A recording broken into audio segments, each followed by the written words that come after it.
जय हिंद साथियों, आप सभी का स्वागत करता हूं आप सभी के अपने channel SSDS education research centre पर। साथियों, अगर आप लोग फाइनल सिलेक्शन लेना चाहते हैं SSC GD के एग्जाम में, तो आज के इस वीडियो में एक ऐसे क्वेश्चन पेपर को हम लोग यहां पर डिस्कस करेंगे। जिस क्वेश्चन पेपर की बात करूं तो इसमें सबसे पहले 20 सवाल देखोगे हिंदी के, उसके बाद सवाल देखेंगे आप लोग 20 जीके के, और रीजनिंग के कुछ क्वेश्चंस होंगे, और मैथ के साथियों बढ़िया बढ़िया कॉन्सेप्ट के यहां पर क्वेश्चंस दिखेंगे। तो साथियों, अपने एग्जाम को क्रैक करने के लिए, फतेह करने के लिए इन सभी कॉन्सेप्ट का आपको आना बेहद जरूरी है। तो साथियों, क्लास आपकी लाइव हो चुकी है, शुरू हो चुकी है, तो इस पूरी क्लास को आप लोग एंड तक देखिएगा और अपनी तैयारी को मजबूत करिएगा। पहला सवाल आपकी स्क्रीन पर कह रहा साथियों, हिम का आपको साथियों क्या बताना है? हिम का साथियों आपको पर्यायवाची बताना है। तो हिम को साथियों क्या बोला जाता है, यहां पर मैं आपको बता दूं। हिम को साथियों यहां पर बर्फ बोला जाता है। क्या बोला जाता है साथियों? यहां पर बर्फ बोला जाता है। अगर आपसे हिम के और पर्यायवाची पूछे जाए तो यहां पर आप बोल सकते हैं पाला भी बोल सकते हैं हिम को, और इसको ओला भी बोल सकते हो, यानी कि हिम को ओला भी बोल सकते हो, और साथियों इसको निहार भी बोला जाता है। और उसके अलावा साथियों यहां पर पहाड़ के बहुत सारे पर्यायवाची पूछे जाते हैं। तो पहाड़ के कौन कौन से पर्यायवाची बनते हैं आप लोग याद रखेंगे। पहाड़ को यहां पर पर्वत बोला जाता है। तो क्या पहाड़ को शैल भी बोला जाता है? मैं कहूंगा जी हां, बिल्कुल शैल भी बोला जाता है। और पहाड़ को साथियों यहां पर नग भी बोला जाता है और भूधर भी बोला जाता है। तो इतने पर्यायवाची आपको याद रखना है। कुल मिला के इस सवाल का अगर जवाब ए के साथ है तो बिल्कुल करेक्ट हो जाता है। बहुत बढ़िया, वेरी गुड क्लास। अगला देखिए, कह रहा कि आटा गीला होना, इसका मतलब क्या होता है? ये साथियों एक मुहावरा है और इसका मतलब आपसे पूछा जा रहा है, ठीक है ना। देखिए, बुरा सोचना या स्वार्थ सिद्ध करना या बहकाना या संकट में और संकट आ जाना। देखिए, जब संकट हो, मुसीबत हो और उस पर और मुसीबत आ जाना, तो इसी को बोला जाता है आटा गीला होना। राइट आंसर जिनका ऑप्शन नंबर डी है बिल्कुल करेक्ट है। उसके बाद देखिए अगले नंबर का सवाल आपकी स्क्रीन पर कह रहा कि भगवान को फूल अर्पित करेंगे। तो यहां पर एक शब्द रेखांकित शब्द है, इसका तत्सम शब्द आपको बताना है। तो फटाफट आप लोग बता दीजिए साथियों। यहां पर अगर फूल शब्द की बात करें तो एक तद्भव शब्द है। अगर इसके तत्सम शब्द की बात करें तो यहां पर पुष्प हो जाता है। तो इसको साथियों क्या बोला जाता है? यानी कि फूल को पुष्प बोला जाता है। चलिए अगले नंबर का सवाल आपकी स्क्रीन पर साथियों बोला जा रहा है साथियों कि जुल्मी का विलोम क्या होता है। अगर आपसे पूछ लिया जाए कि यहां पर साथियों प्रशंसा का विलोम पूछ लिया जाए, तो यहां पर आप बोलेंगे प्रशंसा का मतलब होता है तारीफ करना, और इसका जो आपका विलोम निंदा करना। और आपसे पूछा जाए अजय का विलोम, तो आप लोग क्या बताएंगे? जय बताएंगे। क्या कि जय बताएंगे। अगर आपसे अजीर्ण का विलोम पूछा जाता तो आप लोग क्या बताते? जीर्ण बताते। तो अगर आपसे यहां पर पूछा गया जुल्मी का विलोम, अब जुल्मी का विलोम साथियों क्या होता है? रहमदिल होता है। जिनका भी आंसर ऑप्शन नंबर सी के साथ है, मैं कहूंगा आंसर आपका बिल्कुल करेक्ट है। बहुत बढ़िया, वेरी गुड क्लास। मैं आपको बता दूं कि SSC GD यहां पर जो एग्जाम हो रहा है, इसको आप लोग जो है क्रैक करने के लिए हमारे channel SSDS education research centre को सब्सक्राइब करके हमारी प्लेलिस्ट को विजिट कर लीजिए। वहां पर आपको SSC GD से रिलेटेड सारे के सारे आपको लेक्चर्स प्रोवाइड हो जाएंगे। उसमें आपको जीरो से हीरो बनाने की पूरी प्लेलिस्ट वहां पर बनाए गए लेक्चर आप लोग देख लीजिएगा, क्योंकि वो आपके लिए बहुत इंपॉर्टेंट है। वहां पर सालों साल प्रीवियस ईयर मॉक टेस्ट सभी कुछ सॉल्व करवाए जा चुके हैं। तो आप लोग जाइए वहां पर प्लेलिस्ट को विजिट करिए, और वहां से आप लोग सारे के सारे लेक्चर पेपर देने से पहले आप लोग जरूर देख लेना। तो आई होप आप लोग इतना करेंगे। तो चलिए अगला क्वेश्चन आपकी स्क्रीन पर साथियों क्या बोला जा रहा है। यहां पर बोला जा रहा है साथियों, दिए गए वाक्यांश के लिए किसी कार्य में निपुणता, यानी कि किसी कार्य में निपुणता के लिए एक शब्द क्या हो सकता है साथियों? बुद्धिमान कहेंगे क्या? नहीं साथियों, जब बुद्धिमान की हम बात करते हैं जिसकी बुद्धि तेज हो, क्या जिसकी बुद्धि तेज हो उसको बोलते हैं साथियों, क्या बोलते हैं? बुद्धिमान बोलते हैं। अच्छा, कारीगर किसे बोला जाता है ये आपको मालूम होगा। मान लीजिए साथियों कि कोई वस्तु है, मान लीजिए हाथ से वस्तु बनाने में कोई ऐसा व्यक्ति है जो हाथ से वस्तु बनाने में कुशल हो, क्या हो? कुशल व्यक्ति हो, तो उसको बोला जाता है साथियों ये तो कारीगर है।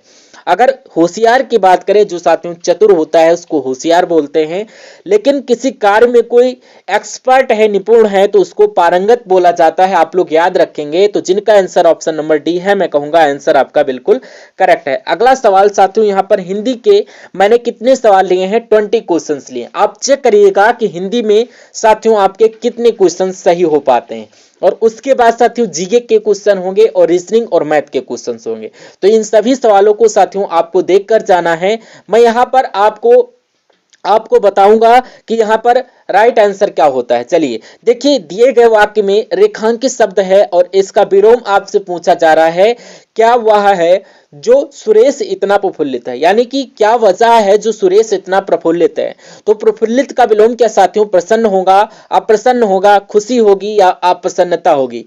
देखिए, अगर आपसे प्रसन्नता का विलोम पूछा जाता तो आप छोटा आ लगा देते और प्रसन्न लिख देते, यानी कि अगर आपसे प्रसन्न का विलोम लिख देते तो आपको अप्रसन्नता बताना है। अगर आपसे खुशी का विलोम पूछा जाए तो आप लोग दुखी बताएंगे, और अगर बात करें साथियों यहां पर प्रफुल्लित का विलोम, तो यहां पर अप्रसन्न हो जाता है। ठीक है ना। इस प्रकार जिनका भी आंसर ऑप्शन नंबर डी के साथ, बी के साथ है, मैं कहूंगा आंसर बिल्कुल आपका करेक्ट हो जाता है। नेक्स्ट नंबर का क्वेश्चन साथियों आपकी स्क्रीन पर कह रहा कि मैंने अपने महाविद्यालय में बहुत से किताब का अध्ययन किया है। एक बार याद रखेंगे, यहां पर आपको बताना है कि रिक्त स्थान के लिए सही भाववाचक संज्ञा क्या होगी, यानी कि भाववाचक संज्ञा यहां पर आएगी। तो मैंने अपने महाविद्यालय में बहुत से साहित्यिक का अध्ययन किया, यह होना चाहिए, या साहित्य का अध्ययन किया है, या यहां पर पाठ का अध्ययन किया। यहां पर साथियों आपका साहित्य शब्द आ जाएगा, और साहित्य एक भाववाचक भी संज्ञा है। उसके बाद नेक्स्ट नंबर का क्वेश्चन साथियों बोला जा रहा है कि गर्दन झुकाना, तो यहां पर गर्दन झुकाने का मतलब साथियों नफरत करना, या लज्जित होना, या अचंभे में पड़ जाना, या बहुत कष्ट उठाना। मैं कहूंगा राइट आंसर आपका लज्जित होना, ये आपका राइट आंसर हो जाता है। जो अगला क्वेश्चन आपकी स्क्रीन पर है साथियों, आपकी स्क्रीन पर मैं कहूंगा जो लोग आप लोग अभी वीडियो को वॉच कर रहे हैं, आप लोग प्लीज वीडियो को शेयर अवश्य कर दीजिएगा। अगला क्वेश्चन, जब तक लक्ष्मण नहीं आए तब तक उर्मिला नींद में ही थी। देखिए यहां पर साथियों रेखांकित शब्द है। रेखांकित शब्द का आपको तत्सम शब्द बताना है। नींद एक तत्भव शब्द है। अब नींद को साथियों तत्सम में क्या बोला जाता है, निंद्रा बोला जाता है। आप लोग याद रखेंगे। चलिए अब उसके बाद साथियों नेक्स्ट नंबर का सवाल, ये साथियों क्लास आपकी सुपर फास्ट क्लास है। कम से कम समय में ज्यादा से ज्यादा क्वेश्चन आपको करना होगा, क्योंकि आपके एग्जाम में वक्त बहुत कम दिया जाता है आपको, और कम वक्त में आप अगर साथियों हिंदी को जल्दी से क्रैक कर दिया, सही क्वेश्चन सारे, और जीके के भी जल्दी जल्दी क्वेश्चंस कर लिया, तो आपको रीजनिंग मैथ के लिए काफी टाइम मिल जाता है। और रीजनिंग और मैथ के भरपूर समय जब आपके पास होते हैं, तो रीजनिंग में भी आप सारे क्वेश्चन सही कर सकते हैं, और मैथ में भी आप लोग सही क्वेश्चन सारे कर सकते हैं। ठीक है ना। तो अगर आप इसमें समय गवा देते हैं तो इसको आप कैसे कर पाएंगे, क्योंकि इसमें थोड़ी बहुत कैलकुलेशन होती है। इसलिए हिंदी को तुरंत देखिए और नैनो सेकंड में आप लोग आंसर देने की कोशिश करिए। लगातार आप लोग सेशन को वॉच करते रहिएगा। देखिए अगला क्वेश्चन साथियों कह रहा है कि किस्मत खुल जाना, इस मुहावरे का मतलब क्या होता है, यानी कि शादी होना, खोया हुआ धन वापस मिलना, या कोई बड़ी जंग जीतना, या भाग्योदय होना। इसलिए राइट आंसर आपका ऑप्शन नंबर डी हो जाता है, भाग्योदय होना। अगला क्वेश्चन बोला जा रहा है कि उसने मुलाकात के लिए दोपहर का समय रखा है। तो दोपहर के समय के लिए एक शब्द क्या होता है साथियों, यहां से सवाल आपके बहुत सारे क्वेश्चन पूछे जाते हैं साथियों। अगर आपसे सवाल पूछा जाए, इस चीज को आप लोग ध्यान रखिएगा कि अगर आपसे पूछा जाए कि सूर्य की उत्तर दिशा की ओर सूर्य की उत्तर दिशा की ओर गमन को क्या बोला जाता है साथियों, इसको क्या बोला जाता है, उत्तरायण बोला जाता है। क्या बोला जाता है, उत्तरायण बोला जाता है। आपसे पूछा जा रहा है साथियों दोपहर के समय को क्या बोला जाता है, तो दोपहर के समय को साथियों मध्याह्न बोला जाता है। और दोपहर के बाद का समय वो जो बोला जाता है साथियों, दोपहर के बाद के समय को, यानी कि दोपहर के बाद के समय को साथियों क्या बोला जाता है, इसको बोला जाता है साथियों अपराह्न। पूर्वाह्न शब्द की अगर बात करूं तो यहां पर दोपहर के पहले के समय को बोला जाता है पूर्वाह्न। ठीक है। तो पूर्वाह्न, ये चारों चीजें आपको याद रखना, और यही आपसे बार बार रिपीटेड क्वेश्चंस में पूछे जाते हैं कि यहां पर दोपहर के पहले के समय को क्या बोला जाता है, और दोपहर के दोपहर के समय को क्या बोला जाता है? मध्याह्न बोला जाएगा। और दोपहर के बाद के समय को क्या बोला जाता है? अपराह्न बोला जाता है। इसका स्क्रीनशॉट भी लेते जाना। और यहां पर साथियों पूछा जा रहा है कि दोपहर के समय को क्या बोला जाता है? तो मध्याह्न बोला जाता है, जिनका आंसर ऑप्शन नंबर सी के साथ है। आंसर आपका बिल्कुल करेक्ट है। उसके बाद देखिए साथियों, नेक्स्ट नंबर का सवाल आपकी स्क्रीन पर देखिए और बताइए राइट आंसर किस ऑप्शन के साथ जाता है। कह रहा है साथियों, तत्सम रूप आपको बताना है ब्रैकेट में, यानी क्या इसका तत्सम रूप बताना है। बोला जा रहा है कि सबसे घरों से अनूठी जो रसोइयों से अंगीठी डैश जलाने का धुआं उठ रहा है। तो यहां पर साथियों अंगीठी यहां पर जो है इसका तत्भव बताना है, ये तत्भव शब्द है। अब इसको तत्सम में आपको अग्निष्टिका बोला जाता है, जिनका आंसर ऑप्शन नंबर डी के साथ है। मैं कहूंगा आंसर आपका बिल्कुल करेक्ट हो जाता है। चलिए अगला क्वेश्चन। उसके बाद देखिए साथियों, नेक्स्ट नंबर का सवाल है, कह रहा कि सही वर्तनी वाले शब्द का आप लोग देखिए फटाफट बताइए। मैं कहूंगा प्रमुख कैसे लिखा जाता है। प्रमुख की अगर बात करें तो प्रमुख ऐसे लिखा जाता है। और ऐसे कहां पर लिखा हुआ है? ऐसे आपका ऑप्शन नंबर ए में लिखा हुआ है, जिनका आंसर ए है, बिल्कुल करेक्ट है। अगला देखिए, कहा जा रहा है कि हिमालय रेखांकित शब्द का पर्यायवाची नहीं है, यानी कि इस वाले शब्द का कौन सा पर्यायवाची नहीं है। इतनी सी बात आपसे फटाफट पूछनी जा रही है, आपको बताना है। देखिए हिमाद्री की अगर बात करें तो ये हिमालय का पर्यायवाची है। पर्वतराज शब्द भी हिमालय का पर्यायवाची है। लेकिन ऋतुराज साथियों अगर बात करूं तो ये हिमालय का पर्यायवाची नहीं है। ऋतुराज आपका जो पर्यायवाची हो जाता है वसंत हो जाता है और ऋतुपति हो जाता है। क्या हो जाता है? ऋतुपति हो जाता है और वसंत राज हो जाता है। अगर नगराज की बात करें साथियों यहां पर, तो नगराज आपका हिमालय का पर्यायवाची हो जाता है। कौन सा पर्यायवाची नहीं है? ऑप्शन नंबर सी वाला पर्यायवाची नहीं है। नहीं है तो यही आपका राइट आंसर हो जाता है। उसके अलावा हिमालय के पर्यायवाची की अगर बात करें तो आप लोग ध्यान रखेंगे, हिमाद्री हो जाएगा, पर्वतराज हो जाएगा और नगराज हो जाएगा। और ऋतुराज का पर्यायवाची वसंत और ये हो जाता है। ये भी आपको मालूम होना चाहिए। बहुत बढ़िया, वेरी गुड क्लास। अगला सवाल साथियों यहां पर पूछा जा रहा, अमर का विलोम क्या होगा। देखिए यहां पर अगर आपसे मैंने बहुत देखा है कि शाश्वत का विलोम पूछा जाता है, बहुत बार पूछा जा चुका है। तो शाश्वत का विलोम अगर आपसे पूछा जाए तो यहां पर क्षणिक बताना है। अगर आपसे साथियों यहां पर अजर का विलोम पूछा जाए तो साथियों आपको जरा बताना है। और अगर आप सिर्फ साथियों यहां पर चिरंतन का विलोम पूछा जाए तो आपको क्या बताना है? नश्वर बताना है। और यहां पर विलोम पूछा गया है अमर शब्द का, तो अमर शब्द का विलोम साथियों यहां पर मर्त हो जाएगा, जिनका विलोम ऑप्शन नंबर ए के साथ है। यो आपका राइट आंसर हो जाता है। ठीक है ना।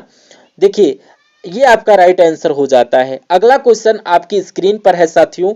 बोला क्या जा रहा है यहां पर देखिए और बताइए। यहां पर देखिए, यहां पर साथियों बोला जा रहा है 17 नंबर क्वेश्चन बोला जा रहा है कि सही वर्तनी वाले शब्द का चयन करिए। यानी कि यहां पर जो है कृषांगी कैसे लिखा जाता है? क्या ऐसे लिखा जाता है? नहीं। अगर हम लोग बात करें कृषांगी की तो यहां पर साथियों ऑप्शन नंबर डी जैसे लिखा हुआ है ये सब गलत है। जैसे आपका ऑप्शन नंबर ए में लिखा हुआ है ये आपका बिल्कुल राइट आंसर हो जाता है। अगला क्वेश्चन साथियों बोला जा रहा है कि उदय का विलोम शब्द क्या होगा। ये आपसे यहां पर पूछा जा रहा है। अगर साथियों उदय का विलोम आपसे न पूछकर आपसे पूछ लिया जाए कि निर्दय का विलोम क्या होगा, तो निर्दय के दो विलोम आप लोग याद रखेंगे। एक तो निर्दय का विलोम आपका सदय होता है और दूसरा होता है आपका दयालु। सदय और दयालु भी होता है। और उसके अलावा अगर हम यहां पर बात करते हैं, वो क्या करते हैं बात देखिए, अस्त का विलोम क्या होता है? अस्त का विलोम साथियों उदय हो जाता है। और यही सवाल आपसे पूछा जा रहा है कि उदय का विलोम क्या होगा, तो अस्त होगा। यानी कि सूर्य उदय और सूर्य अस्त। ठीक है ना। बहुत बढ़िया। अगर बात करें अंत का विलोम, तो अंत का विलोम अगर आपसे पूछा जाए तो अनंत आपको बताना है। क्या बताना है? अनंत आपको बताना है। उसके बाद देखिए अगले नंबर का सवाल आपकी स्क्रीन पर कह रहा कि जिसके पास कुछ भी ना हो उसके लिए एक शब्द क्या होगा, फटाफट आपको हमें बता दीजिए। देखिए राइट आंसर आपका किस ऑप्शन के साथ जाता है बताइए। देखिए यहां पर अगर हम लोग बात करें अक्षम, अक्षम किसे बोला जाता है? जिसमें कुछ करने की क्षमता ना हो। आप लोग याद रखेंगे कि जिसमें कुछ करने की क्षमता ना हो, कुछ भी करने की क्षमता ना हो, उसको बोला जाता है साथियों अक्षम। जिसमें कुछ करने की क्षमता ही ना हो उसको क्या बोला जाता है, उसको अक्षम बोला जाता है। पहला पॉइंट और बहुत इंपॉर्टेंट पॉइंट है, ठीक है। उसके अलावा अगर बात करें जिसके पास कुछ भी ना हो उसको क्या बोला जाता है साथियों, अकिंचन बोला जाता है, अकिंचन बोला जाता है, आप लोग याद रखेंगे। और जिसके पास साथियों मकान ना हो, जिसके पास साथियों मकान ना हो उसके लिए बोला जाता है अनिकेतन। देखिए, और यहां पर साथियों अगर बताएं कुल मिला के आपको याद रखना है, right answer option number B के साथ जाएगा। अब उसके बाद देखिए अगले नंबर का सवाल आपकी स्क्रीन पर आपसे पूछा जा रहा है कि लड़की खिड़की के पर्दे की आड़ से झांक रही थी, घूर रही थी, ताक रही थी, देख रही थी। इस खाली जगह में कौन सा शब्द आएगा मुझे बताइए। देखिए, लड़की खिड़की के पर्दे के आड़ से झांक रही थी, ये आपका सबसे सटीक जवाब हो जाता है, जिनका आंसर ऑप्शन नंबर ए के साथ है, बिल्कुल करेक्ट है। कुल मिला के 20 सवाल आप लोग देख चुके हैं हिंदी सब्जेक्ट के, और अब आप पूरे के पूरे 20 क्वेश्चंस देखेंगे जीके के, जिसमें आपके करंट अफेयर के भी सम क्वेश्चंस इन्वॉल्व होंगे। उसके बाद रीजनिंग को देखेंगे और मैथ को देखेंगे। तो अगर वाकई में आपने यहां पर दृढ़ निश्चय ले लिया है कि इस बार अपना एग्जाम क्लियर करना है, तो यहां पर साथियों 39,000 सीटों में से क्या एक सीट आप नहीं प्राप्त कर सकते हैं? तो मैं कहूंगा अपना channel SSDS education research centre पर अगर आप लोग नए विजिट कर रहे हैं तो तुरंत सब्सक्राइब कर लीजिए, और यहां पर डेली एग्जाम अटेंड करिए, और यहां पर रेगुलर बेस पर आपको क्लासेस मिलती रहती हैं। आपको फाइनल लिस्ट में आपका नाम जरूर होगा अगर आप एग्जाम तक के सभी क्वेश्चंस को आप लोग तैयार करते हैं जो भी हमारे सेशन के द्वारा करवाए जाते हैं। तो चलिए अब बढ़ते हैं इस सवाल की तरफ। कह रहा कि निम्नलिखित में से किस मिशन ने पाकिस्तान की मांग को अमान्य कर दिया था? तो किस मिशन की बात चल रही साथियों, यहां पर कैबिनेट मिशन की बात चल रही है, ये आप लोगों को याद रखना है। अगला सवाल देखिए, कह रहा है कि यहां पर 16 अगस्त 1946 को प्रत्यक्ष कार्यवाही दिवस मनाया गया था, तो किसके द्वारा मनाया गया था? ये साथियों मुस्लिम लीग के द्वारा 16 अगस्त 1946 को प्रत्यक्ष कार्यवाही दिवस मनाया गया था। उसके बाद देखिए अगला सवाल कह रहा है कि इंडियन सोशोलॉजिस्ट का प्रकाशन किसने किया? देखिए ये कहां पर हुआ था? ये साथियों लंदन से हुआ था। इसका प्रकाशन किसके द्वारा किया गया था? तो ये श्याम जी कृष्ण वर्मा के द्वारा किया गया था, ये भी आपको मालूम होना चाहिए। अगले नंबर का सवाल देखिए, कह रहा कि आदमी का लालच अपराध का प्रभावी कारण है, यह किसका कथन? यानी कि आदमी का जो लालच है ये अपराध का प्रभावी कारण है, ये कथन किसका है? ये बात किसने कही थी? ये बात साथियों प्लेटो ने बोली थी। ये कथन किसका है? ये प्लेटो का कथन है, ये आपको मालूम होना चाहिए। अगला क्वेश्चन देखिए, अगर प्लेटो की अगर बात करें तो ये साथियों सुकरात के शिष्य से, आप लोग याद रखना कि सुकरात के ये शिष्य थे। अगर प्लेटो की बात की जाए तो यहां पर पूछ लिया जाए तो अरस्तु के ये गुरु भी थे। दो चीजें आप लोग याद रखेंगे कि अरस्तु के गुरु थे और सुकरात के शिष्य थे, आपको मालूम होना चाहिए। चलिए अगले नंबर का सवाल, कहा जा रहा है कि भारत में निम्न में से किस लोकसभा अध्यक्ष का कुल कार्यकाल सर्वाधिक रहा है, सबसे ज्यादा रहा है? तो यहां पर बलराम झाखड़ इनका नाम है। अगर इनकी बात करें तो इनका लंबा कार्यकाल रहा है, लगभग 1980 से लेकर 1989 तक इनका कार्यकाल रहा है, लंबा रहा है। ये लोकसभा के अध्यक्ष के रूप में 2 बार नियुक्त हुए हैं। नेक्स्ट नंबर का सवाल करा कि इनमें से कौन संसद के सदस्यों की योग्यता अयोग्यता के सम्मित में निर्णय लेता है? यानी कि संसद का ये बन सकते हैं या नहीं बन सकते हैं, ये बात कौन तय कर सकता है? ये भारत के राष्ट्रपति के द्वारा तय की जा सकती है, भारत के राष्ट्रपति के द्वारा तय की जाती है। और ये बात किस अनुच्छेद में लिखी गई है कि संसद के सदस्यों की योग्यता और अयोग्यता का निर्णय करता है? तो ये बात साथियों राष्ट्रपति करता है। ये किस अनुच्छेद में लिखा हुआ है? तो ये 103 नंबर अनुच्छेद में लिखा हुआ है। तीनों चीज याद रखिए। अगला क्वेश्चन बोला जा रहा है, सरकार द्वारा किस भाषा को सबसे पहले एक प्रतिष्ठित भाषा के रूप में घोषित किया गया? तो मैं कहूंगा तमिल भाषा आपका बिल्कुल राइट आंसर हो जाता है। यानी कि सरकार के द्वारा तमिल भाषा में सबसे पहले यहां पर प्रतिष्ठित घोषित किया गया था, जिनका आंसर ऑप्शन नंबर सी के साथ मैं कहूंगा आंसर आपका बिल्कुल करेक्ट हो जाता। बहुत बढ़िया, वेरी गुड क्लास। अगले नंबर का क्वेश्चन साथियों आपसे पूछा जा रहा है कि यूरोप का प्रमुख मछुआही क्षेत्र डांगर बैंक कहां पर स्थित है? तो डांगर बैंक की अगर बात करें साथियों तो ये उत्तरी सागर में स्थित है। ये तो साथियों उत्तरी सागर में स्थित है, जिनका आंसर ऑप्शन नंबर सी के साथ है। मैं कहूंगा आंसर आपका बिल्कुल करेक्ट हो जाता है। उसके बाद देखिए नेक्स्ट नंबर का सवाल है, आपसे पूछा जा रहा है कि निम्नलिखित में से कौन सबसे प्रमुख वस्तु का निर्माण केंद्र है। तो किसकी बात चल रही है ये भी आपको मालूम होना चाहिए, महाराष्ट्र की बात चल रही है, यानी कि इनमें से महाराष्ट्र सबसे प्रमुख वस्त्र निर्माण केंद्र है, ये आपको मालूम होना चाहिए।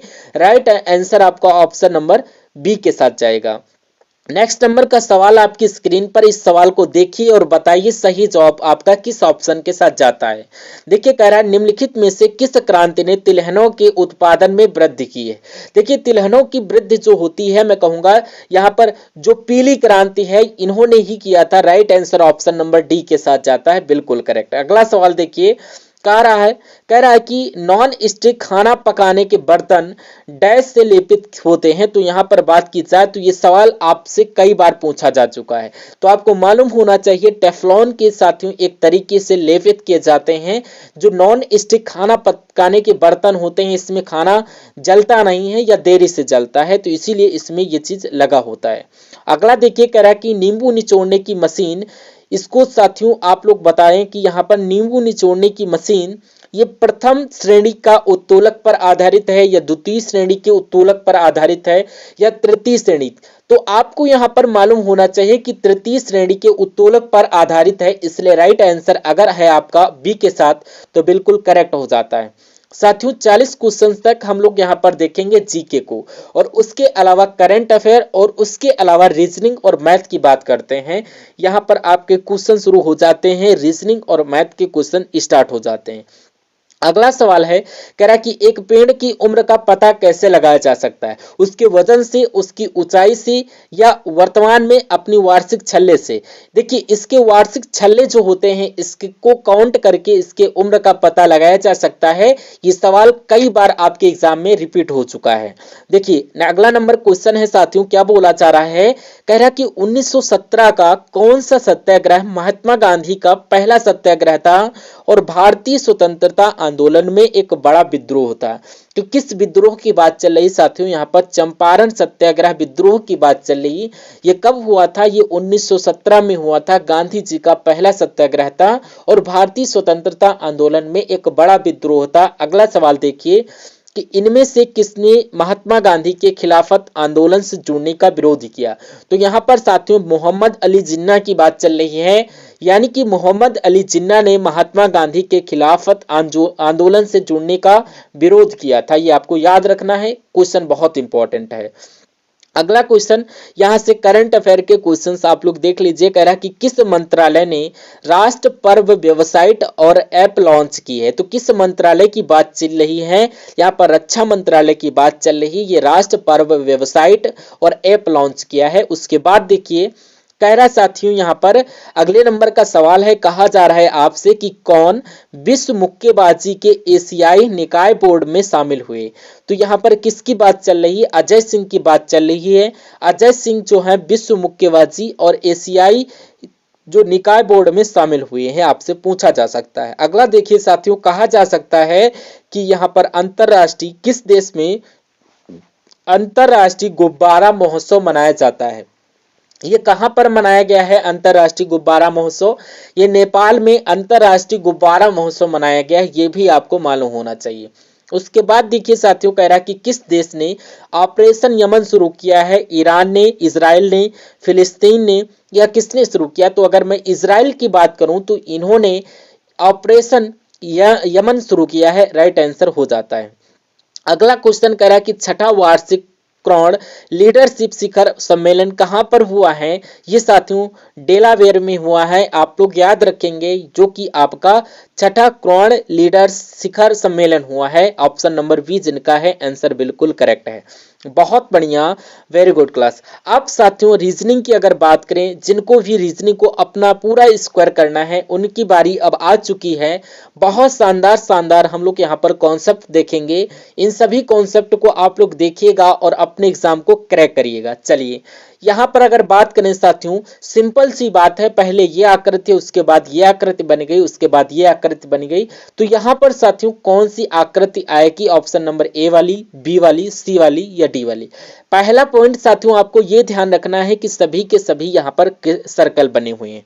तो यहाँ पर आप लोग देखिए, यहाँ पर साथियों एक ट्रायंगल सा बना हुआ है, आप लोग देखिए और अब क्या किया गया कि अभी ट्रायंगल इस दिशा में है, अगली पंक्ति में इस दिशा में कर दिया गया और अगली पंक्ति में इस दिशा में कर दिया गया और फिर नेक्स्ट चेंज करके इस दिशा में। अब पूछा जा रहा है कि नेक्स्ट पंक्ति में ट्रायंगल किस दिशा में होगा, इस दिशा में होगा और इधर को साथियों कुछ ऐसे करके होगा।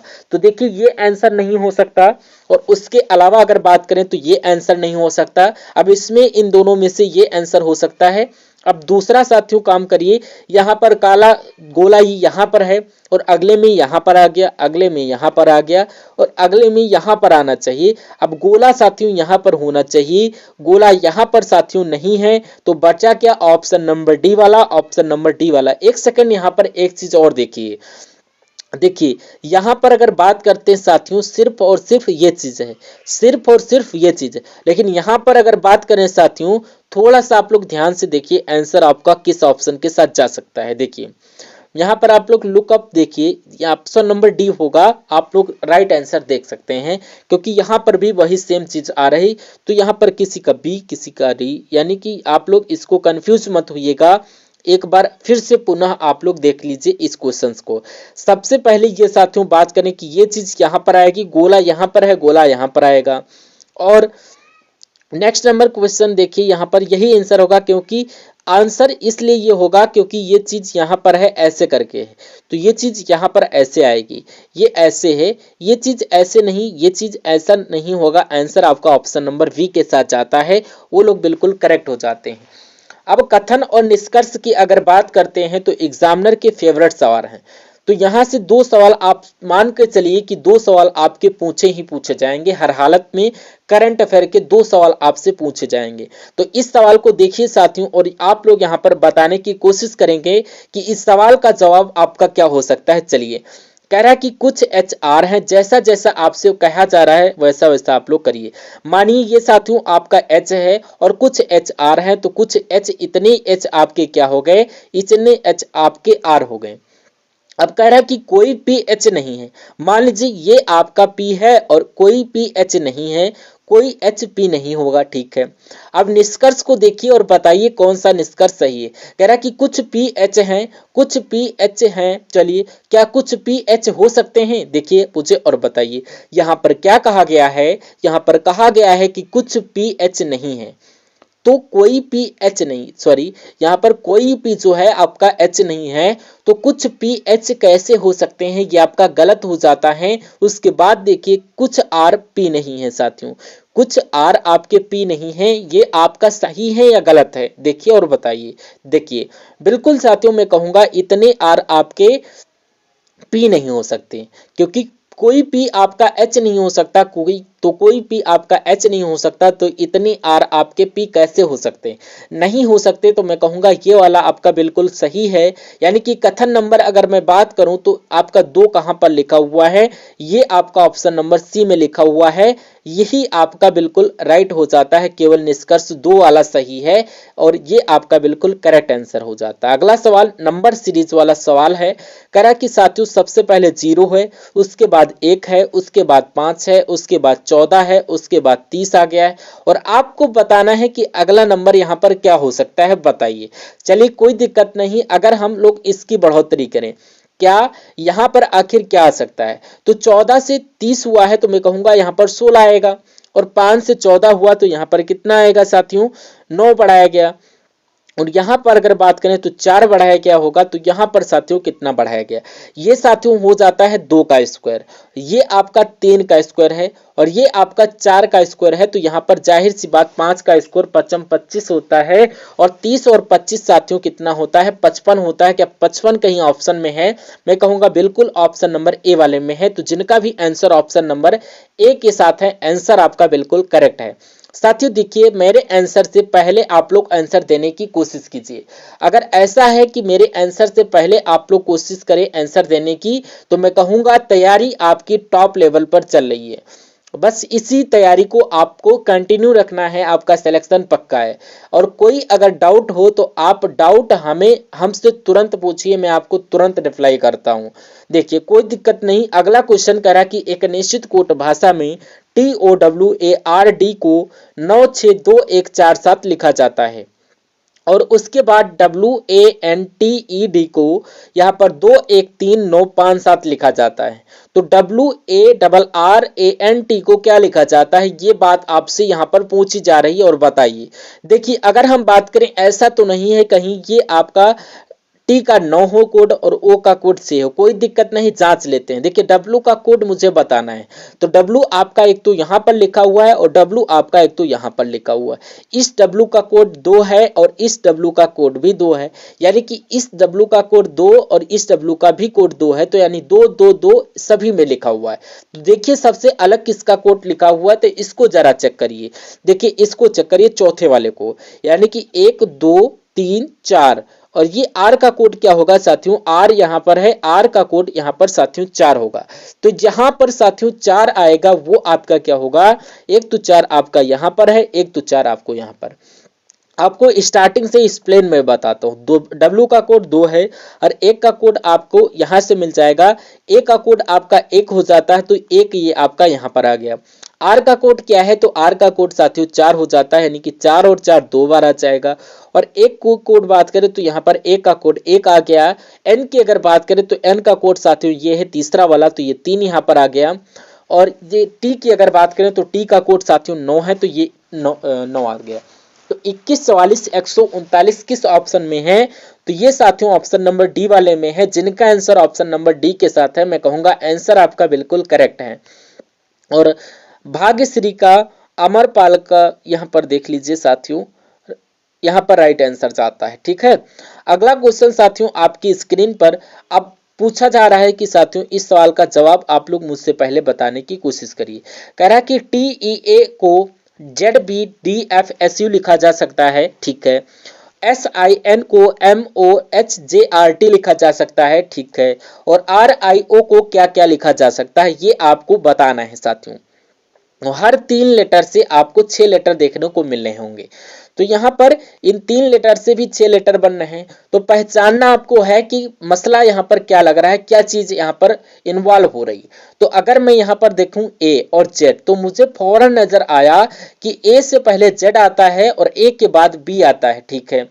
अब चलिए, अब ऐसा भी हो सकता है ए से पहले जेड और ए के बाद बी, और इसकी अगर बात करें ई, जो आपका ई से पहले डी आता है और ई से और डी से पहले क्या आता है, देखिए टी से पहले आपका एस आता है, फिर यू आता है।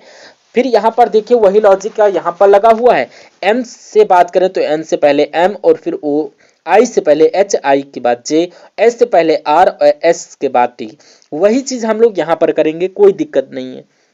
ओ की अगर बात करें तो ओ से पहले क्या आ जाएगा साथियों, ओ से पहले यहाँ पर देखिए SIN, और ओ की अगर बात करूं तो ओ से पहले क्या आ जाएगा एन, और एन को फिर पी आ जाएगा। तो ये NP किस ऑप्शन में लिखा हुआ, सी में लिखा हुआ है, तो यही आपका राइट आंसर हो जाता है।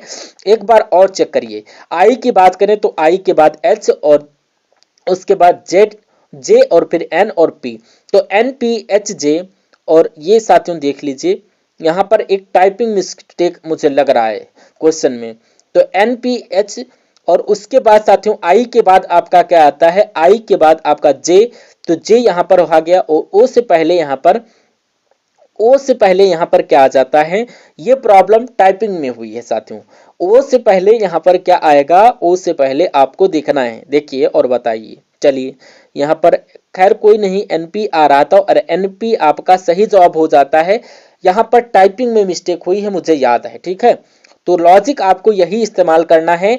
और उसके बाद देखिए कह रहा है कि नंबर सीरीज वाला सवाल है, 7673, और उसके बाद 891, उसके बाद 297, उसके बाद 99 आ गया। उसके बाद आपको बताना है कौन सा नंबर आएगा और उसके बाद 11 आएगा, ठीक है। चलिए अगला नंबर देखिए कैसे सॉल्व करते हो इसको। क्या ये साथियों आपका देखिए ये क्वेश्चन, मैं यहाँ पर आप लोग देखिए ये आपका क्वेश्चन यहाँ पर जो है अलग करने का मतलब क्या हो जाता है, यहाँ पर ये साथियों डैश होना चाहिए। क्या यहाँ से देखिए एक बार मैं आपको सेकंड आपको बता देता हूँ लॉजिक क्या लगा हुआ है। ये साथियों ओ है, ओ से आपका पहले क्या आता है, एन आता है, और ओ के बाद आपका पी आता है, ठीक है। और आई के आई से पहले क्या आता है, एच आता है, आई के बाद जे आता है, और आर की बात करें आर से पहले क्यों ही तो आएगा, और आर के बाद साथियों क्या आ गया, एस आ गया। तो यही तो था।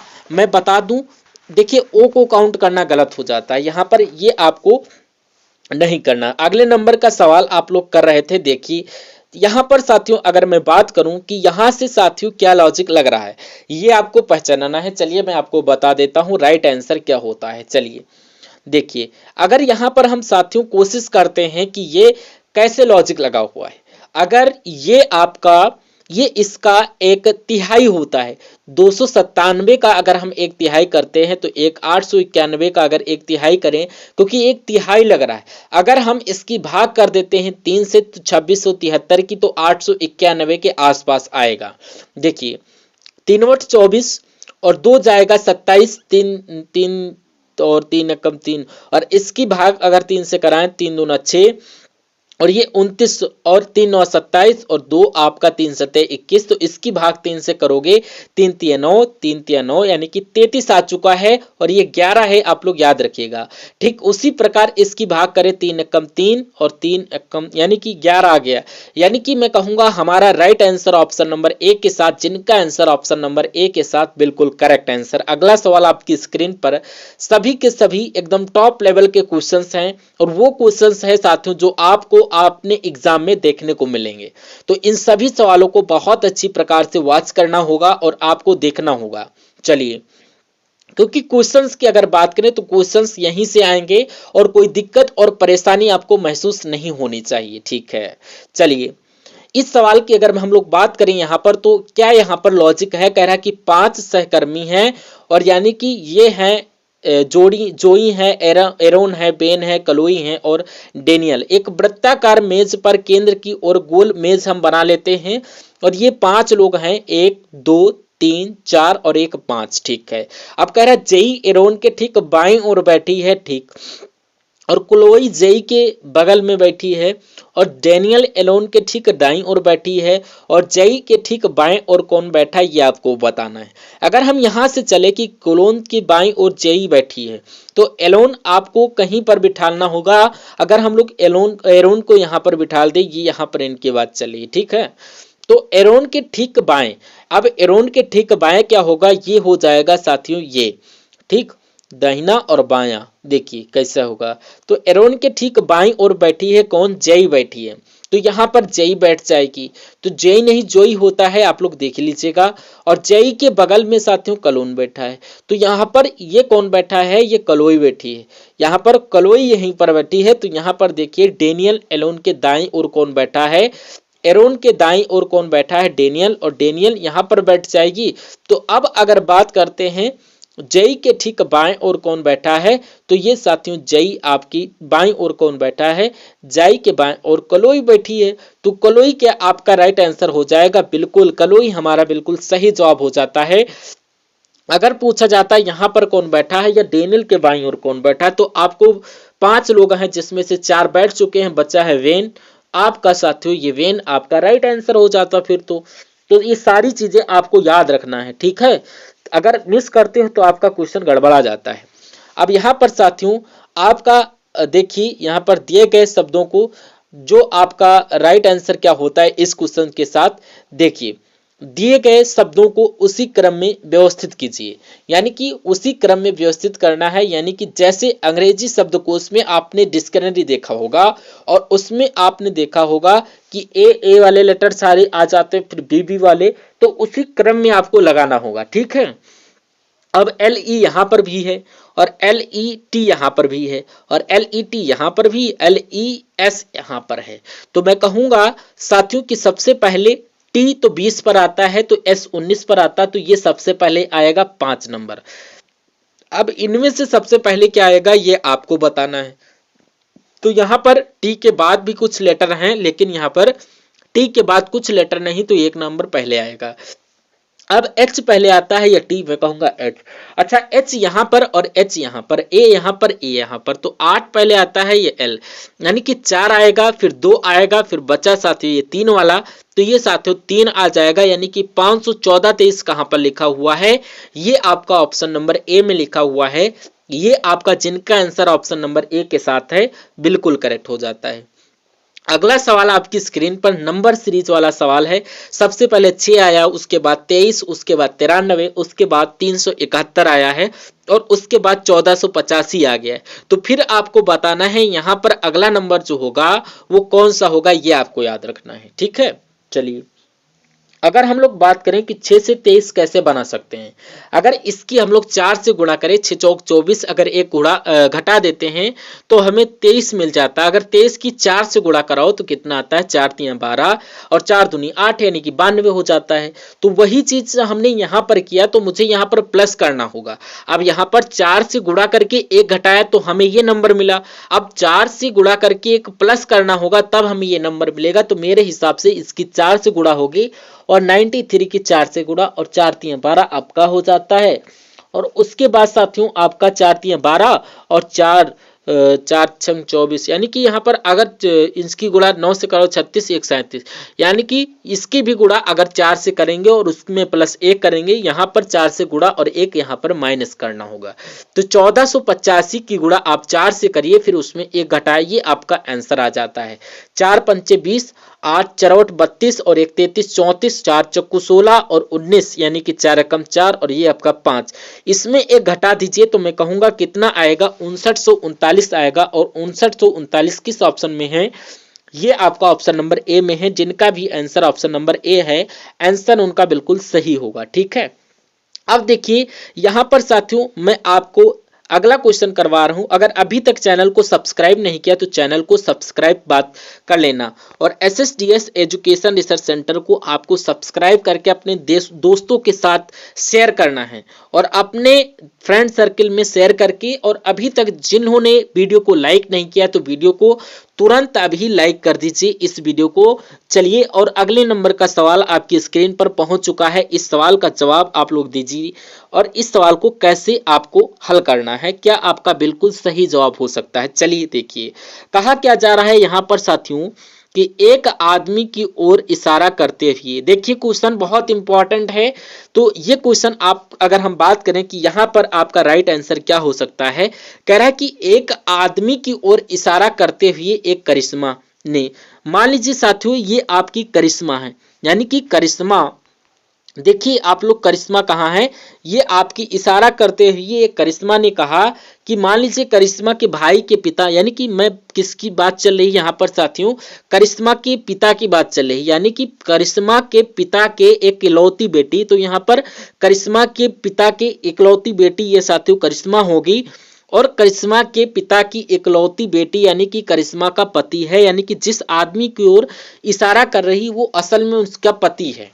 तो उस आदमी से करिश्मा का क्या संबंध होगा, तो उसको क्या बोलेगी करिश्मा, तो पति बोलेगी, यानी कि पति क्या कहीं ऑप्शन में लिखा हुआ है, बिल्कुल लिखा हुआ ऑप्शन नंबर डी में लिखा हुआ है। इसलिए आपका जवाब ऑप्शन नंबर डी के साथ ही जाना चाहिए। बहुत बढ़िया, वेरी गुड क्लास। अगला सवाल देखिए आपकी स्क्रीन पर, बहुत इंपॉर्टेंट क्वेश्चन है साथियों। कहा क्या जा रहा है साथियों, यहाँ पर 6 लड़के हैं। कौन कौन है, सुमित, गोपाल, हनी, ईशान, जतिन और ललित। तो ये साथियों हैं, ये 6 मित्र हैं और एक वृत्ताकार मेज की केंद्र की ओर मुख करके, तो एक वृत्त बनाइए, बैठने की जगह बनाइए और सभी का मुख जो है वो केंद्र की तरफ है, कोई प्रॉब्लम नहीं, सबका मुख केंद्र की तरफ होना चाहिए। अब कहा जा रहा है ईशान जो भैया हैं ये सुमित के बाएं ओर है और जतिन और हमिन निशान के निकट, जो ललित और निकटतम दाईं ओर बैठा हुआ है। फिर ईशान के ठीक बाईं ओर कौन बैठल बा, तो यहाँ पर 3 लाइन है। पहली लाइन आपकी यहाँ से लेकर है ये, और दूसरी लाइन आपकी साथियों यहाँ से यहाँ तक बा, और तीसरी लाइन आपको यहां से यहां तक देखना है। तो सबसे पहले आपको सॉल्व करना है। आपसे पहला जरूरी नहीं कि आप प्रथम लाइन करो जाके, तो यहां पर आपको वो लाइन करना है जिसमें आपको कॉमन मिले। ठीक, तो ईशान आपको कॉमन मिल जाएगा, तो एक तो यहां पर नहीं मिलेगा। अगर आपको कॉमन मिल रहा है तो आप पहली लाइन सॉल्व कर सकते हैं, वरना इसमें अगर कॉमन नहीं मिल रहा है तो जतिन यहां पर, तो दूसरी या तीसरी को सॉल्व करो, कोई प्रॉब्लम नहीं, पहली को सॉल्व करो। पहली सुमित की बात करें तो सुमित को आप कहीं भी बिठा दो, सुमित को हम बिठा देते हैं साथियों यहां पर, अब बोला जा रहा है कि यहाँ पर साथियों क्वेश्चन में कि सुमित के बाईं ओर ईशान बिठा है, तो सुमित के एक दूत यानी कि ईशान आपका यहाँ पर। अब बोला जा रहा है जतिन और हनी निशान के निकटतम पड़ोसी हैं, जतिन और हनी। ठीक है, अब कह रहा है जतिन के, अब हमें यहाँ पर एक चीज मिली, थोड़ा सा देखना होगा कि जतिन को हम यहाँ पर बिठा लें या हनी को बिठा लें। तो यहाँ पर जतिन यहाँ पर बिठा ले या हनी बिठा ले, ये आपको देखना है।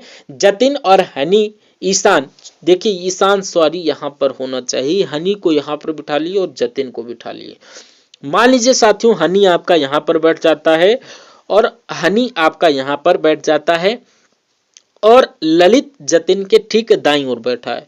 तो जतिन के ठीक दाईं ओर कौन बैठा है? ललित बैठा है, यानी कि ललित आपका यहाँ पर हो जाता है। अब 6 लोग थे, 6 लोगों में से 5 लोगों को आपने बिठा दिया, किसको नहीं बैठाला? तो यहाँ पर गोपाल को, यानी कि गोपाल आपके यहाँ पर हैं। तो पूछा जा रहा है ईशान के ठीक बाईं ओर बैठा है, तो ईशान के ठीक साथियों बाएं हनी बैठी है, तो हनी आपका राइट आंसर, बिल्कुल राइट आंसर आपका ऑप्शन नंबर डी के साथ जाता है। बहुत बढ़िया, नाइस क्लास। अगला क्वेश्चन आपकी स्क्रीन पर साथियों कहा क्या जा रहा है, ये आपका बोला जा रहा है, इस सवाल को देखिए और आप लोग बता दीजिए आपका राइट आंसर किस ऑप्शन के साथ जा सकता है। चलिए देखिए क्वेश्चंस को और फटाफट हल करिए। देखिए मैं बता दूं आपको, कहा जा रहा है कि यहाँ पर एक आकृति है, इसको सबसे पहले मैं आपको जूम करता हूं, इसको जूम करके देखिए और इसको घुमाने की आपको अनुमति नहीं दी जाती है, आप लोग ध्यान रखिएगा। अब आपको ये आकृति बताना है कि ये किस ऑप्शन में दी जा रही है, option A, option B, option C, option D. अगर मैं बात करूं यहाँ पर, अगर बात की जाए तो एक तो साथियों आपकी ऑप्शन नंबर डी में देखिए, ये तो ए लाइन बन गई और ये साथियों एक ए लाइन बनी है, लेकिन ऐसे कोई लाइन नहीं आई है, तो इसलिए ये आपकी नहीं हो जाता है। अगर हम बात करें ऑप्शन नंबर सी की, तो इसमें एक लाइन ऐसे बनी है, दूसरी ऐसे, लेकिन ऐसे नहीं बनी, ये भी नहीं हो सकता है। तो अगला क्वेश्चन बात करें यहाँ पर बी की, तो बी ऐसे लाइन आई है ऐसे, लेकिन ये भी नहीं। लेकिन बी में आपकी ऐसी लाइन आई है और ऐसी लाइन आई है, यानी कि आंसर नंबर ए आपका बिल्कुल करेक्ट आंसर हो जाता है। अगला सवाल आपकी स्क्रीन पर कथन और निष्कर्ष वाला सवाल बहुत इंपॉर्टेंट होने वाला बा। इस क्वेश्चन का जवाब आपका किस ऑप्शन के साथ जाना चाहिए बताइए। कहा जा रहा है कि कुछ मेज साथियों, कुछ मेज आपकी ये हो गई, और ये साथियों कुछ मेज यानी कि मान लीजिए ये आपकी मेज हो गई और कुछ मेज जो है आपकी साथियों सफेद हैं। और उसके बाद बोला जा रहा है कोई सड़क सफेद नहीं। कैसे कैसे सवाल पूछते हैं सब। देखिए कोई सड़क आपकी सफेद नहीं है, कोई सड़क सफेद नहीं है। अब आपको देखना है कौन सा निष्कर्ष आपको सही लग रहा है। कोई सड़क सफेद नहीं है, ये बात बिल्कुल सही है। अगर कथन में लिखी हुई बात निष्कर्ष में आ जाती है तो वो सही मानी जाती है। अब कोई सड़क सफेद नहीं है, कोई सड़क सफेद नहीं ये कह लो, या कोई सफेद सड़क नहीं ये कह लो, बिल्कुल सही हो जाता है, यानी कि ये वाला सही। अब कोई सड़क साथियों मेज नहीं है, अब कोई सड़क मेज नहीं है, तो क्या हमें कथन में सड़क और मेज का रिलेशन नहीं बताया गया? तो जो हमें नहीं बताया गया तो उसको डायरेक्टली कट करो। अब कोई सफेद नहीं है मेज, अब कुछ सफेद मेज है और कोई सफेद मेज नहीं, ये कैसे? ये भी गलत हो जाता है। मैं कहूंगा निष्कर्ष आपका 1 यानी कि ए निकलता है। ऐसा सिर्फ और सिर्फ ऑप्शन नंबर डी में लिखा हुआ है। Right answer option number D के साथ है, जिनका वो लोग बिल्कुल करेक्ट हैं। बहुत बढ़िया। अगला क्वेश्चन देखिए साथियों आपकी स्क्रीन पर है। अब आप लोग चाहने वालों मैथ के क्वेश्चंस आपके स्टार्ट हो चुके हैं। Very very most important question और टॉप लेवल के क्वेश्चन आप लोग इस वीडियो के माध्यम से देखोगे, जो आपके एक्सपेक्टेड क्वेश्चन जो आपके एग्जाम में आपसे पूछे जा चुके हैं। तो 4-5 क्वेश्चन होंगे जो आप लोग इनको अटेंड करिए और कितने क्वेश्चंस आपके यहाँ पर बिल्कुल करेक्ट होते हैं बताइए। कह रहा कि एक गोले की त्रिज्या है साथियों 3.5 मीटर है, जो कि माना गया है। तो ये गोला है और इसकी लंबाई साथियों 3.5 सेंटीमीटर है। तो गोले का साथियों पृष्ठीय क्षेत्रफल, अब गोले का पृष्ठीय क्षेत्रफल का सूत्र साथियों क्या होता है? 4 पाई r स्क्वायर। अब 4 यहां पर लिख दिया, पाई लिख दिया, r स्क्वायर यानी कि 4 गुणे 22/7 और 3.5 गुणा 3.5, अब स्क्वायर लगाए इसलिए लिख देता हूं 3.5 3.5। अब अगर इस पॉइंट को हम लोग हटाते हैं और हटा के बाद 1/0 यानी कि 10 लिख देते हैं तो 35/0। अब इसको 5 से कट करिए, 5 दूना 10, 10 5 35, 15 3 45, तो आपका 11 पॉइंट यानी कि 35 की गुणा अगर 44 से गुणा करके बताइए, यानी कि 4 पंचे 20 और 4 3 12 और 4 पंचे 20 4 3 12, तो ये आपका 0 और ये 140 यानी कि आपका 0 4 15 यानी कि आपका एक नंबर के बाद पॉइंट है तो पॉइंट आ जाता, तो इस 154 सेंटीमीटर स्क्वायर आपका आंसर हो जाता है। तो 154 है तो 154 कहां पर लिखा हुआ है? 154 ऑप्शन नंबर बी में लिखा हुआ है। ये क्या होगा? ये आपका बिल्कुल सही जवाब होगा और जिनका भी आंसर यहां पर ऑप्शन नंबर बी था बिल्कुल करेक्ट हो जाता है। अगला सवाल आपकी स्क्रीन पर कहा क्या जा रहा है, देखिए इस सवाल को और मुझे आप लोग बताइए कि इस सवाल का जवाब आपका किस ऑप्शन के साथ जा सकता है, क्या आपका राइट आंसर हो सकता है। देखिए कह रहा है कि एक वस्तु का अंकित मूल्य कितना है? 11,800 है। ठीक है, अब कोई वस्तु है जिस पर अंकित मूल्य 11,008 है, कुछ भी दम नहीं क्वेश्चन है। देखिए अब एक वस्तु की अगर बात करें तो अंकित मूल्य 11,800 रुपये है और यहां पर विक्रय मूल्य 7788 है।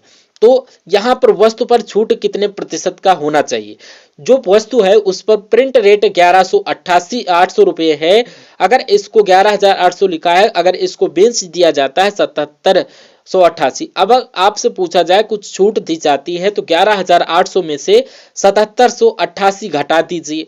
तो यहां पर आप जब इसको घटाएंगे 0 में से 0 जा नहीं सकता, दहाई लेंगे 10, 10 में से 8 2, अब ये 9, 9 में से 8 1 और ये 7 और 7 में से 7 जाएगा, 0 बचेगा, तो 7 में से 7 0 और ये 11, 11 में से 7 एक तरीके से जाता है तो कितना बचेगा? यानी कि 4, यानी कि छूट 4,012 रुपए की दी गई, लेकिन इस छूट को आपको प्रतिशत में बदलना है तो इसलिए हमको गुणा 100 से करना होगा और नीचे अंकित मूल्य आपको यानी कि 11,800 रुपये लगाना होगा। तो इन दो जीरो से इन दो जीरो को कैंसिल करिए, अगर 2 से इसको कट करोगे तो 2 दूना 4 और 2 छंग 12 आ जाता है और 2 पंचे 10 और 2 9 18 यानी कि, तो यहां पर अगर आपका क्लियर हो जाता है तो यहां पर अच्छी बात है। अब 200 यानी कि भाग 59 की अगर बात करें तो ये कैसे कटेगा?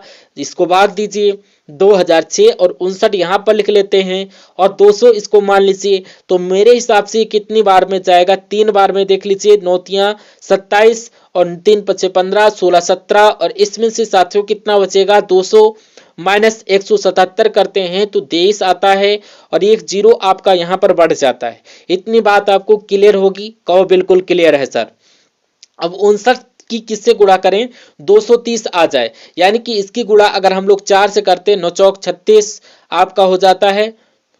तो आप लोग देखिए और 5 चौको 20, अगर इसकी गुणा अगर करते हैं 230 आ जाए, अगर 4 9 36 हो जाता है और 4 पंचे 20 और 1 23 हो जाता है, बिल्कुल 400 से ही कट जाता है। ये आपका 4 9 36 और 3 चला गया और 4 पंचे 20 और 23, मतलब कि पूरा पूरा आपका कट नहीं पाया, लेकिन 3 4 करके आपका आंसर आ रहा है, इसके आसपास आपका आंसर आ रहा है। इसलिए आपका यहां पर लगभग 34% आपका राइट आंसर हो जाता है। Right answer option number C के साथ बिल्कुल राइट आंसर जाता है। बहुत बढ़िया और very good class. Next number का क्वेश्चन आपकी स्क्रीन पर साथियों क्या कहा जा रहा है, देखिए और बताइए। क्वेश्चन को एक बार पढ़िए और बताने की कोशिश करिए क्या बोला जा रहा है नेक्स्ट नंबर क्वेश्चन में। तो यहां पर आप लोग देख लीजिए 33 पॉइंट करके आंसर आएगा, तो यहां पर 33 पॉइंट आंसर लिखा ना हो इसलिए 34 आप लोग मान सकते हैं मोटा मोटा। ठीक है, अगले नंबर का सवाल देखिए, कहा जा रहा है राइट आंसर किस ऑप्शन के साथ जाना चाहिए। कह रहा है कि 443 माइनस 226 और ये भाग का निशान है साथियों, यहां पर लगा लीजिए। भागे 2 गुणा आपका 5, इसको आपको सॉल्व करना है और आपको भी पता है पहले भाग सॉल्व होता है उसके बाद गुणा, उसके बाद प्लस माइनस में से कोई भी सॉल्व करो। तो पहले भाग को सॉल्व करिए, तो 2 2 6 की भाग किसके करेंगे? 2 कम 2 2 कम 2 2 3 6, यानी कि यहाँ पर 113 इसकी जगह पर आ जाएगा। अब उसके बाद गुणा और उसके बाद हम लोग माइनस घटाएंगे, तो 113 की गुणा 5 से करिए, 5 3 15 5 एकम 5 1 6, 5 एकम 5 यानी कि 443 माइनस 565 ये आपको बताना है। तो 565 में से 443 आपको घटाना होगा। मान लीजिए घटा लेते हैं, 5 में से 3 गया 2 और ये आपका 4 में से 2, यहाँ पर आपका माइनस। लेकिन बड़ी संख्या में जो आपका माइनस लगा है तो हमारा आंसर माइनस का आएगा, यानी कि 122 माइनस का ये आपका राइट आंसर हो जाता है। ये जिनका भी आंसर है बिल्कुल करेक्ट आंसर उन भाइयों का हो जाता है। बहुत बढ़िया, very good class. Next number का सवाल साथियों आपकी स्क्रीन पर, इस सवाल को देखिए और बोलिए क्या बोला जा रहा है। एक दो क्वेश्चन है मेन बचे हुए बस, और फिर आपकी क्लास यहाँ पर एंड करते हैं, ठीक है। तो डोंट वरी, आप लोग क्लास को एंड तक जरूर देख लीजिएगा, क्योंकि यही आपके हित के लिए। आपको थोड़ा देखिए और बताइए राइट आंसर किस ऑप्शन के साथ जा सकता है। शेष क्वेश्चन क्या आपके लिए इस होमवर्क के लिए छोड़ दिए जाए, बताइए। देखिए, कह रहा कि परीक्षा में उपस्थित होने वाले विद्यार्थियों की कुल संख्या में 93% विद्यार्थी उत्तीर्ण हुए। यानी कि कुल विद्यार्थी साथियों कितने भी हों, लेकिन उसमें 93% विद्यार्थी उत्तीर्ण हुए हैं। और आपके जो 7% जो आपके विद्यार्थी हैं, कक्षा में विद्यार्थी आपके 100% होंगे। अब 93 बताया जा रहा है कि पास हुए हैं, 93 विद्यार्थी पास हुए हैं, तो जाहिर सी बात है 7% विद्यार्थी आपके फेल हो जाते हैं। ये मोटा मोटा समझ में आ रहा है। तो जो 75 विद्यार्थी हैं ये आपके अनुत्तीर्ण हुए। जो 7% विद्यार्थी आपकी वैल्यू जो आपको बताई गई, असल में 9275 विद्यार्थी फेल हुए। तो कुल विद्यार्थियों की संख्या कितनी होगी ये आपको फाइंड करना है। तो यानी कि 7% की वैल्यू हमें पता है, 100% की वैल्यू हमें बताना होगा। तो 9275 बटा 7, ये 1% की वैल्यू आ गई। 100% की वैल्यू पूछना है तो 100 से गुणा करिए, इसको कैलकुलेट करिए, आपके विद्यार्थियों की कुल संख्या पता चल जाएगी। चलिए 7 से कट करिए, 7 कम 7 2 जाएगा, 22 हो जाएगा। 7 त्रुक 21, 7 त्रुक 21 1 जाएगा, 17, 7 दूना 14 और 3 35, ये इसकी गुणा 100 से। यानी कि अगर बात करें 1,32,500, यानी कि 1,32,500 कहाँ पर लिखा हुआ है, ये आपका ऑप्शन नंबर सी में लिखा हुआ है। ये आपका बिल्कुल राइट आंसर हो जाता है, बिल्कुल सटीक जवाब हो जाता है। अगला सवाल आपकी स्क्रीन पर, इस सवाल को साथियों देखिए और मुझे बता दीजिए आपका सवाल क्या है। और एक सवाल ये लास्ट बचा हुआ है, देन ये सवाल कह रहा है कि रोहित 2320 रुपए में एक पुराना बल्ला खरीदता है और उसकी मरम्मत में 180 रुपए खर्च कर देता है और फिर इसको 2400 रुपए में बेच देता है। तो कह रहा है कितने रुपए का नुकसान हुआ। देखिए, अब 2320 रुपए में उसने तो बल्ला खरीदा था और 180 रुपए उसने इसकी रिपेयरिंग में लगा दिए, तो कुल मिला के बल्ला कितने का पड़ गया। तो यहाँ पर देखिए, इसको जोड़िए, जो बल्ला आपको पड़ा 2500 रुपए का पड़ा। लेकिन वो बेवकूफ करता क्या, इसको 24 रुपए में बेच देता है और साफ साफ उस बच्चे को 100 रुपए का नुकसान हुआ है। तो उस नुकसान को, उस हानि में प्रतिशत को बदलिए। किसी भी संख्या को अगर प्रतिशत में बदलना है तो 100 से गुणा करना होगा और उसमें नीचे क्रय मूल्य लिखना पड़ेगा। क्रय मूल्य साथियों जितने में आपको बल्ला पड़ा हुआ तो 2500 रुपए में पड़ा है, तो 2500 से भाग करिए, 2 जीरो से 2 जीरो कैंसिल, 25 से कम 25, 25 चौक 100, यानी कि 4% की उसको हानि हुई है। ऐसा ऑप्शन नंबर बी में लिखा हुआ है और राइट आंसर आपका बिल्कुल ऑप्शन नंबर बी के साथ है। तो मैं कहूंगा आपका जवाब यहाँ पर बिल्कुल करेक्ट हो जाता है। Nice class. आज का अंतिम क्लास, आपकी जो अंतिम वीडियो का अंतिम क्वेश्चन है, जो देखिए 7200 रुपए हैं, जो पी क्यू आर के बीच क्रमशः कैसे विभाजित करना है। देखिए, बोला जा रहा है 3 लोग हैं पी क्यू आर, इनको विभाजित करना है। पी को देना 1/2 और क्यू को देना है 4/1 आप कर सकते हैं, और आर को देना है 3/2। तो कुल रुपए कितने हैं, 7200 कुल रुपए हैं। तो आर का हिस्सा कितना होगा, यानी कि इस आर का हिस्सा कितना होगा, ये आपसे पूछा जा रहा है। देखिए, इसको अनुपात को उल्टा सीधा है, इसको आप लोग सही करिए। इसको नॉर्मल करना हो, देखिए 1:2, 3:1 ऐसे करना होगा। उसके लिए हम क्या करेंगे, जो नीचे नीचे लिखा है 2 1 2, इसको एलसीएम लेते हैं। अब इसका एलसीएम 2 एकम 2 और 2 एकम 2, यानी कि 2 से सबकी गुणा कराएंगे आप लोग। हमेशा नीचे की संख्या का एलसीएम ज्ञात करेंगे, जो नंबर आएगा उन सबको गुणा के तौर पर लगाइए। ये 2 से ये 2 कैंसिल, यहाँ पर बचेगा पूरा 1, यानी कि ये पी हो गया। यानी कि 2 चौक कितना होता है, 4 दूनी 8, 4, यानी कि 2 से 2 ये कैंसिल, यानी कि 3। अगर बात करें तो ये आपका पी है, ये क्यू है, ये आर है। तो आपको अनुपात ये प्राप्त हो गया। अब कुल राशि अगर 7200 रुपये है, कुल राशि अगर 7200 रुपये है, अगर आपसे पूछा जा रहा है आर का हिस्सा कितना होगा, आर का हिस्सा 3 होगा, और बटे में कौन सा नंबर आएगा, बटे में आपका इन सब का योग आएगा। तो 8 3 11 और 11 और 1 12, यानी कि आपका कैलकुलेट जो करोगे आर का हिस्सा 12 पंचे 60, 12 चंग 72, यानी कि 600, 600 तियां 18, चितियां 18, यानी कि आर का हिस्सा आपका 1800 रुपये हो जाता है। बिल्कुल, अगर आपका राइट आंसर, अगर आपसे क्यू का हिस्सा पूछा जाए तो आप लोग 7200 लिखते, और क्यू का हिस्सा 8 है तो 8 नीचे, और इन सब का योग कितना है, 12 है। तो इसको कैलकुलेट करोगे तो साथियों 600 की गुणा 8 से 6 छाक 36, 6 से 42, 6 8 48, यानी कि 4800 साथियों आपका आंसर हो जाता, जो कि ऑप्शन नंबर डी वाला राइट आंसर हो जाता। तो ये क्लास साथियों कैसी लगी एक बार कमेंट सेक्शन में जरूर आप लोग बताइएंगे, और इस वीडियो को साथियों लाइक करेंगे और अपने फ्रेंड सर्कल में शेयर करेंगे, और एक प्यारे से कमेंट माध्यम से बताएंगे आपको क्लास कैसे लगी। और thank you for watching video, और मिलते हैं नए शानदार इंफॉर्मेटिव टॉपिक को लेकर। तब तक के लिए जय हिंद, वंदे मातरम।